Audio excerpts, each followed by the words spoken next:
Salam, Horas, Menjua-jua, Yahoo. Selamat bertemu kita kembali dalam channel Langsung Sitorus ini yang sekarang kita gunakan untuk memahami, menafsirkan apa yang menjadi epistel pada Minggu Seksagesima tanggal 23 Februari tahun 2025 ini. Tuhan memberkati kita dan semoga semakin bertambah yang mensubscribe, itu harapan kami, dan persahabatan kita semakin erat. Maaf kepada yang meminta pertemanan melalui Facebook, tidak bisa lagi ditambah katanya pertemanan karena sudah 5.000, dan mohonlah agar kita berteman melalui video dan pertemuan dengan channel ini.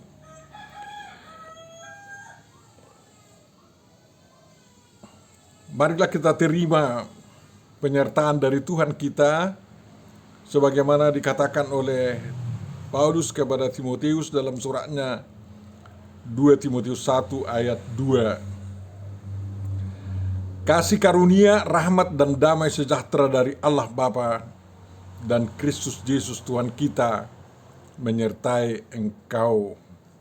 Amin. Marilah kita baca firman yang menjadi renungan epistel pada Minggu Seksagesima 23 Februari 2025 yang ditentukan dari Mazmur 37 ayat 1 sampai 11. Judul seluruh Mazmur ini yang terdiri dari 40 ayat, kebahagiaan orang fasik itu semu adanya. Suatu Mazmur dari Daud, dan marilah kita baca ayat 1 sampai 11. Jangan marah karena orang yang berbuat jahat. Jangan iri hati kepada orang yang berbuat curang. Sebab mereka segera lisut seperti rumput dan layu seperti tumbuh-tumbuhan hijau. Percayalah kepada Tuhan dan lakukanlah yang baik. Diamlah di negeri dan berlakulah setia. Dan bergembiralah karena Tuhan, maka Ia akan memberikan kepadamu apa yang diinginkan hatimu. Serahkanlah hidupmu kepada Tuhan dan percayalah kepadanya, dan Ia akan bertindak. Ia akan memunculkan kebenaranmu seperti terang dan hakmu seperti siang. Berdiam dirilah di hadapan Tuhan dan nantikanlah Dia. Jangan marah karena orang yang berhasil dalam hidupnya, karena orang yang melakukan tipu daya. Berhentilah marah dan tinggalkanlah panas hati itu. Jangan marah, itu hanya membawa kepada kejahatan. Sebab orang-orang yang berbuat jahat akan dilenyapkan, tetapi orang-orang yang menanti-nantikan Tuhan akan mewarisi negeri. Karena sedikit waktu lagi, maka lenyaplah orang fasik. Jika engkau memperhatikan tempatnya, maka ia sudah tidak ada lagi. Tetapi orang-orang yang rendah hati akan mewarisi negeri dan bergembira karena kesejahteraan yang berlimpah-limpah. Demikian firman yang akan kita renungkan, Bapak Ibu, saudara-saudariku yang terkasih. Tentu saja yang berbahagia adalah orang yang mendengarkan, memelihara, memahami, menghayati, melakukan firman Tuhan dalam perbuatan-perbuatan yang Dia inginkan diperbuat orang lain kepadanya. Amin. Bapak Ibu saudaraku yang terkasih, suatu Mazmur yang luar biasa. Salah satu ayat dari Mazmur ini, terutama ayat 5, selalu disampaikan orang sewaktu menghibur orang-orang yang berduka. Orang Batak bilang, "Pasa madalanmu tu Jehovah jala haposi ibana asa ibana paturehon." Itu agak lebih dalam artinya daripada bahasa Indonesia ini.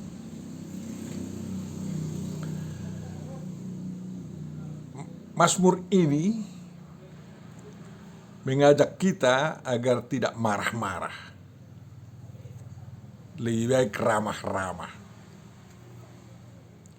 Lebih baik menjawab segala keadaan dengan senyum dan ya tanpa terganggu. Di ayat 1 sampai ayat 2, kemudian ayat 8 sampai ayat 11, pemazmur atau Daud berbicara tentang agar kita tidak marah.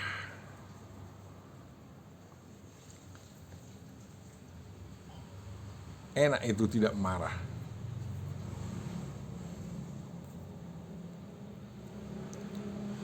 Karena memang tidak bagian kita untuk marah-marah. Lebih baik senyum dan ramah-ramah.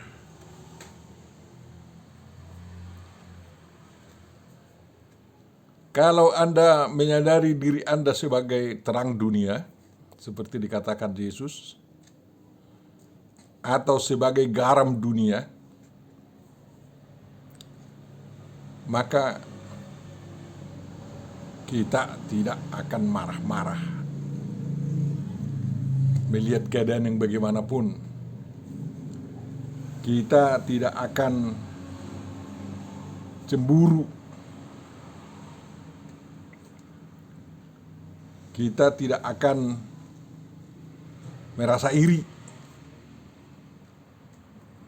terhadap orang lain, entah itu perbuatannya jahat atau keuntungannya dan hartanya diperoleh dari kejahatan, atau sebaliknya, entah hidupnya baik-baik dan keuntungannya, nafkahnya diperoleh dari jalan yang baik. Tak usah marah-marah melihat dua macam manusia itu. Karena apa?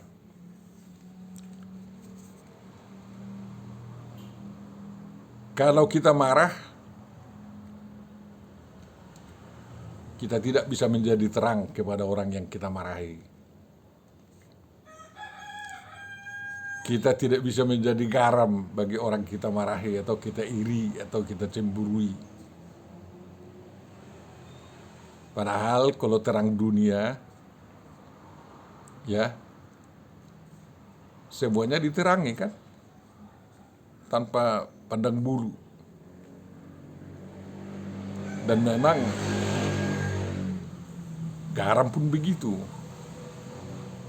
Semua digarami. Baik tanah, baik ikan di kuali, maupun tubuh kita ini digarami.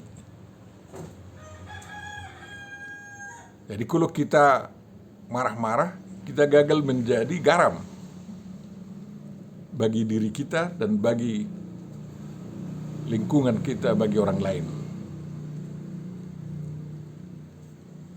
Kalau Anda mau umur panjang, sehat, senantiasa, baik jasmani maupun rohani, jangan isi dirimu dengan rasa dengki, rasa iri, rasa marah. Jangan. Tapi isilah dengan apa yang dikatakan Tuhan Yesus, kelemah lembutan, ya, kasih, keramah tamahan. Dan itu dipertegas Paulus lagi, isi hidupmu dengan buah roh yang kita kenal dari Galatia 5 ayat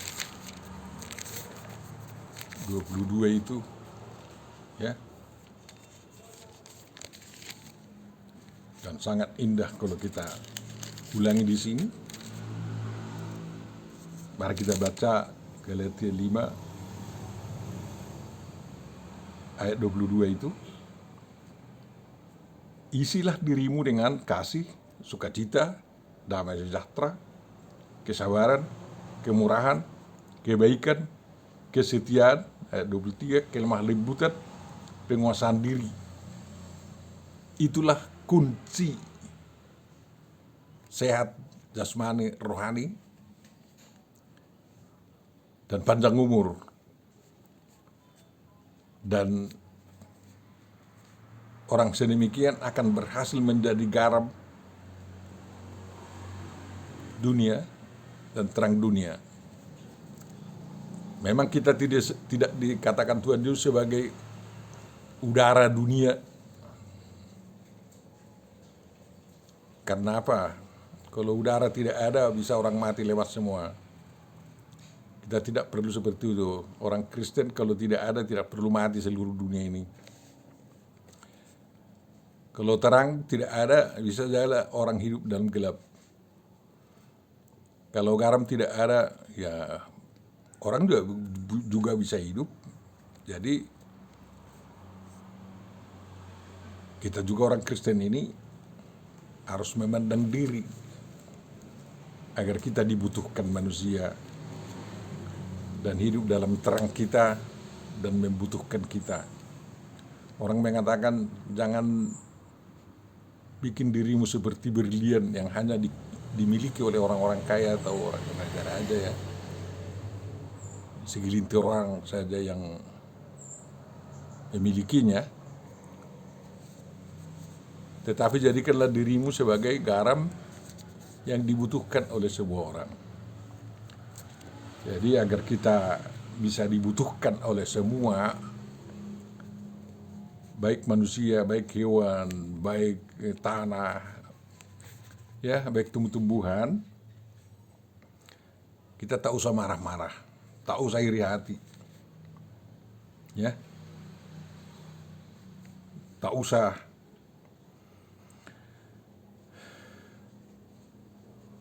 panas hati.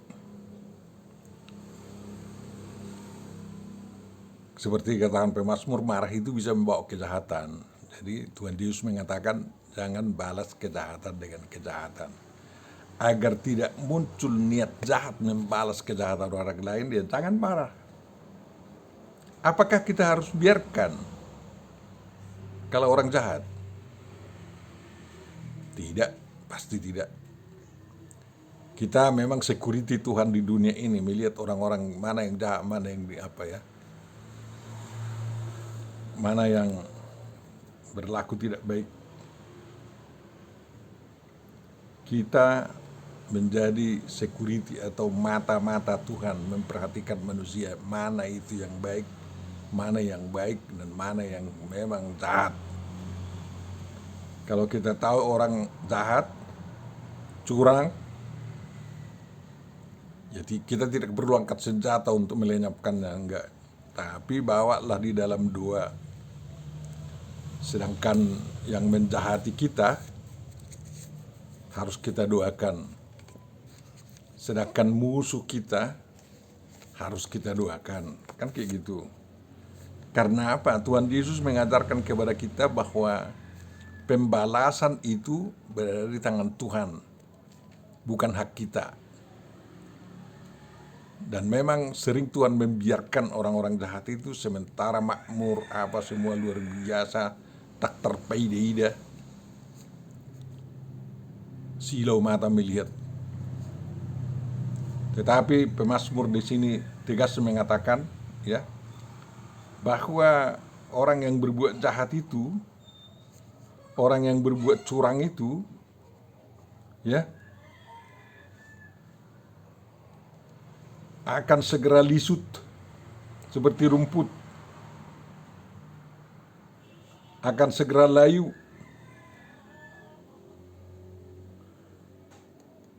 dan akan dilenyapkan.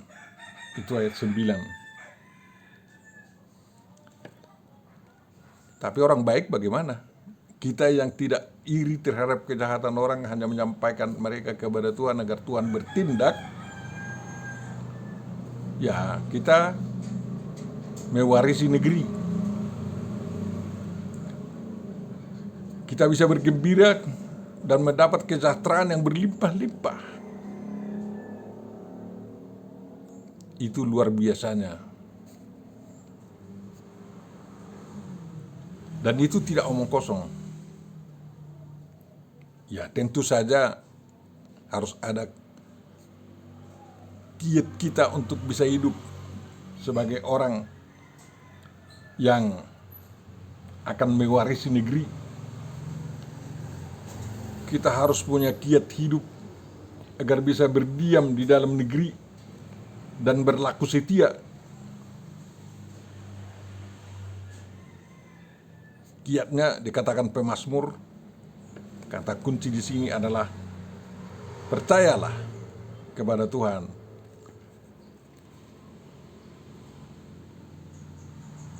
Serahkanlah hidupmu kepada Tuhan. Percaya itu betah. Lakukan yang baik. Haposi pasahat dalam butuh Jehovah. Serahkan hidupmu kepada Tuhan. Dan Tuhan akan bertindak. Tindakan Tuhan itu bukan menjatuhkan berkat-berkat ya dari langit untuk kita ambil begitu saja, enggak. Sedangkan hujan berkat, kalau hujan berkat itu turun agar kena kepada kita, ya kita harus bisa masuk ke tengah hujan itu tanpa mantel. Kalau ada mantel menutup kita, kita tidak pernah kena hujan kan. Jadi harus ada perjuangan. Sudah hujan berkat turun, kita tidak perlu menghindar dari hujan itu. Masuki hujan berkat Tuhan dan ambil secukupnya seperti dikatakan Tuhan kepada orang Israel sewaktu Dia menurunkan manna bagi orang Israel. Percaya kepada Tuhan,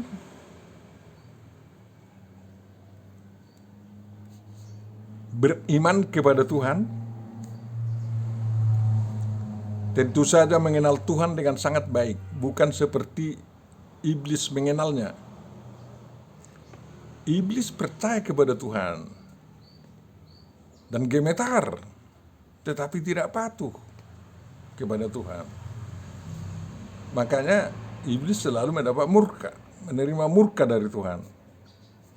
Kalau kita percaya kepada Tuhan, kita tahu siapa pencipta kita, siapa teman kita, siapa sahabat kita, siapa yang bisa memberikan berkat, siapa yang mau menuntun kita. Dan kalau kita percaya kepada Tuhan, tentu saja kita mencari pedoman-pedomannya dan meminta kepada Tuhan tindakan-tindakan apa yang harus kita lakukan agar kita bisa lebih kaya dari orang-orang jahat yang kaya itu. Tuhan menginginkan kita lebih sejahtera dari mereka, bahkan mewarisi negeri, bergembira lebih daripada kegembiraan orang-orang yang kegembiraan semula karena kejahatannya. Tuhan menginginkan kita sejahtera. Kesejahteraan yang berlimpah-limpah harus kita miliki. Makanya percaya kita harus percaya yang mencari tuntunan Tuhan, ya, dan kita lakukan dalam segi-segi kehidupan yang kita tekuni. Lakukanlah yang baik katanya ya. Jadi percaya itu harus dibarengi dengan kebaikan, perbuatan baik perbuatan baik itu sangat banyak sekali, termasuk pengembangan bakat kita, termasuk strategi kita untuk mencari keuntungan dengan bagus, tanpa korupsi, tanpa mencuri, tanpa mengakal-akali, tanpa menipu, tapi kita memperoleh cuan yang luar biasa yang dapat kita gunakan untuk diri kita dan membantu orang lain, kan kayak gitu. Di masa sekarang ini,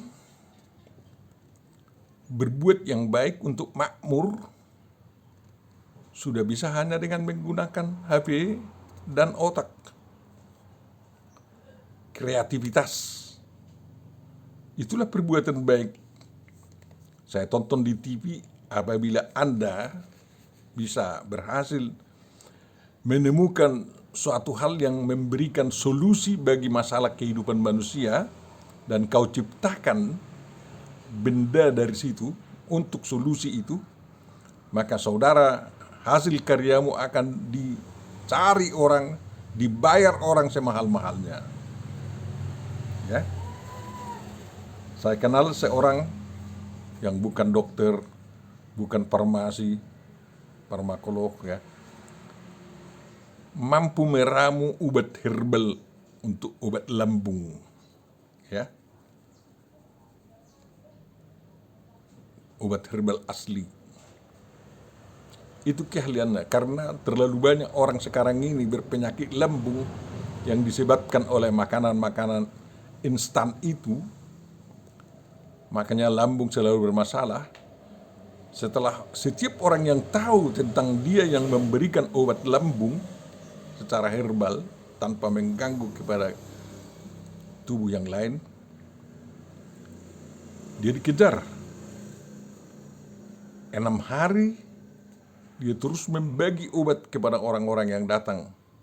Ya, saya amati lebih dari 50 orang satu hari mencari obat dari dia. Jadi kalau 6 hari, ya 6 kali 50, 300 orang satu hari. Murah juga. Sudah dikasih 1 ons obatnya, 40.000 aja dibayar. Sehingga orang sangat senang. Itulah yang percaya kepada Tuhan dan melakukan yang baik untuk menolong orang lain. Makanya temukan sesuatu hal yang bisa menjadi karyamu sebagai solusi masalah kehidupan ini, masalah manusia. Lalu karyamu itu pasti akan dicari dan dibeli orang, mungkin 10 atau 30 atau 100 kali lipat dari modalnya. Dan kau pasti dalam waktu dekat menjadi miliarder, kan? Dan dalam perjalanan itu percaya, serahkan semua kepada Tuhan. Berserah kepada Tuhan itu bukan seperti melemparkan badan masuk baskom atau kamar mandi atau ke kolam mandi di kamar mandi, bukan. Sedangkan kita kalau kita serahkan diri kita kepada suami atau kepada istri, ada suatu hal yang sangat kita pegang teguh, ya, bahwa kita tidak akan celaka, tetapi kita akan selamat, dan percaya untuk kehidupan berikutnya akan selalu lebih mesra dan lebih baik, dan itu adalah kebahagiaan dari Tuhan. Kita berbahagia karena Tuhan kita itu hidup. Ya. Dia bisa bertindak. Tuhan kita itu hidup. Tuhan kita itu bukan seperti bola kaki. Seperti Tuhan orang yang dikatakan Maha Esa, seperti guli. Tidak bisa bertindak. Dibiarkan manusia berjalan begitu saja. Kalau kau bisa baik, nanti kau dijamin ke surga, katanya. Bagi mereka lah itu, bagi kita enggak. Tuhan kita itu hidup. Dan dia bisa bertindak mensukseskan dan menggagalkan, membangun dan meruntuhkan. Ya. Tuhan mampu meruntuhkan semua musuh-musuh kita. Tuhan mampu menuntun kita untuk sukses dan membangun kehidupan yang sungguh sangat baik dan berguna seperti garam bagi seluruh manusia. Itu tandanya bahwa kebenaran kita akan muncul seperti terang. Dan kalau kebenaran kita itu sudah muncul, pastilah orang mengejarnya. Karena di mana ada terang, di situ orang berkumpul, menikmati terang. Apalagi yang kita bawa adalah terang ilahi. Ya. Dan kalau kita sudah betul-betul menunjukkan kebenaran yang sangat benar itu dari Tuhan,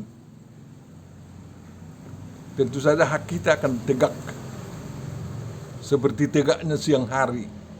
Walaupun datang embun menutupi sinar matahari, dia tetap terang, tetap siang itu. Walaupun hujan, kalau sudah matahari terbit dari timur sampai ke barat, tetap itu siang. Itulah dampaknya kita bersama dengan Tuhan dan berjalan bersama dengan Tuhan yang mau bertindak itu. Maka sangat indah kalau kita mau berdiam diri di hadapan Tuhan dan menantikan Dia bertindak. Dan waktu kita berdiam diri, kita kosongkan diri kita dari segala macam kemarahan, segala iri hati dan lain-lain. Jangan ada noda sedikit pun ya yang bisa mengganggu relasi kita dengan Tuhan sewaktu kita ya berdiam diri, tafakur atau bersamadi di hadapan Tuhan. Maka Roh Kudus akan mengaliri kita, menyegarkan kita. Dan kalau hidup kita ini, tubuh kita ini sudah ditempati oleh Roh Kudus, maka luar biasa indahnya pengalaman rohani dan pengalaman jasmani kita. Kita akan berbicara dan mengatakan berkat-berkat bagi orang lain. Dan selanjutnya kita akan berbuat yang menjadi berkat, juga berkat dan berkat bagi diri kita dan bagi orang lain. Berbahagialah orang yang mau percaya pada Tuhan dan didorong percayanya, dia melakukan perbuatan yang baik dan pasti dia mau berdiam diri di hadapan Tuhan dan Tuhan akan menyertai dia untuk berdiam di dalam negeri ini dan di dalam kesetiaannya mengikut Tuhan. Dia akan mewarisi negeri ini dan bergembira dengan sukacita. Lalu kesejahteraan yang luar biasa akan melimpah-limpah dalam kehidupannya dan juga bagi keturunan-keturunannya. Tuhan memberkati. Amin. Terima kasih Bapak, Engkau mengingatkan kami agar kami tidak mau marah, tidak cemburu, tidak iri hati kepada orang lain yang bagaimanapun layaknya kehidupan orang itu. Tetapi kami mau setia percaya kepadamu dan mengikut Engkau berbuat baik, dan pasti Engkau akan memberkati semuanya sesuai dengan janjimu. Kuatkan kami, ajari kami untuk dapat melakukan perbuatan-perbuatan baik yang sangat berguna untuk kehidupan ini, sehingga kami mendapat kegembiraan, sukacita yang luar biasa, dan juga bisa hidup di negeri ini dengan penuh kesejahteraan yang melimpah-limpah. Terima kasih atas segala anugerah-Mu, baik anugerah pengampunan dosa yang telah kami nikmati sampai sekarang ini. Dalam Yesus Kristus, sempurnakan doa kami dan kabulkanlah itu. Amin.